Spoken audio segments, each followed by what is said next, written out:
ഇതിലേക്ക് നമുക്ക് ആവശ്യം 200 ഗ്രാം പനീറാണ്. സാധാരണ ഫിഷൊക്കെ കട്ട് ചെയ്യുന്ന പോലെ കട്ട് ചെയ്തെടുക്കാം. ഇനി ആവശ്യം ഒരു തണ്ട് വേപ്പിലയാണ്, 1/4 ടീസ്പൂൺ മഞ്ഞൾപ്പൊടി, ആവശ്യത്തിന് ഉപ്പ്, 1 ടീസ്പൂൺ മുളക് പൊടി, 1/4 ടീസ്പൂൺ കുരുമുളക് പൊടി.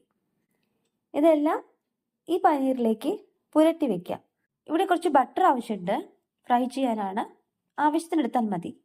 കുറച്ച് ബട്ടർ ഇട്ട് കൊടുക്കാം.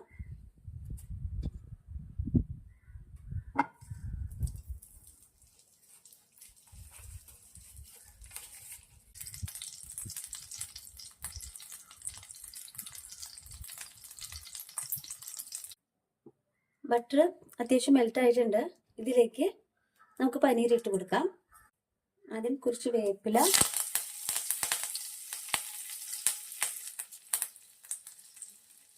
ശേഷം പനീർ ഇട്ട് കൊടുക്കുകയാണ്.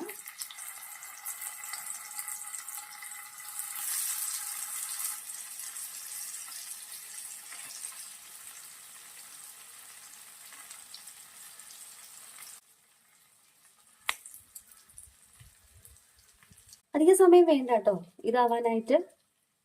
2-3 മിനിറ്റ് മതി ഒരു സൈഡ് ആവാനായിട്ട്, അല്ലെങ്കിൽ കുറച്ച് ഹാർഡായി പോകും.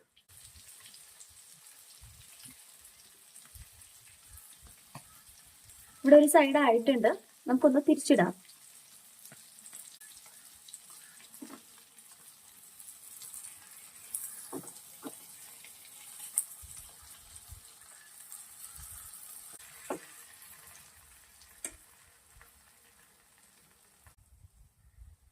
കുറച്ചുകൂടി ടേസ്റ്റ് കൂടാനേ ഇതിന്റെ മേലെ കുറച്ച് കുരുമുളക് തൂവാം.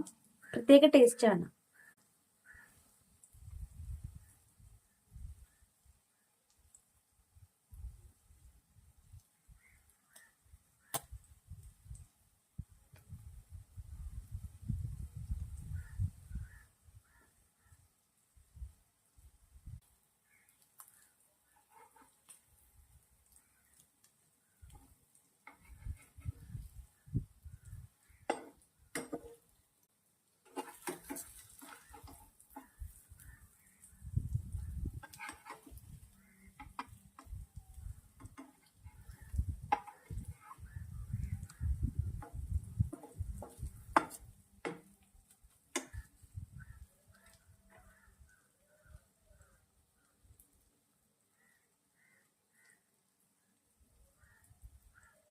അടിപൊളി രുചിയിൽ ട്രൈ ചെയ്ത് നോക്കൂ.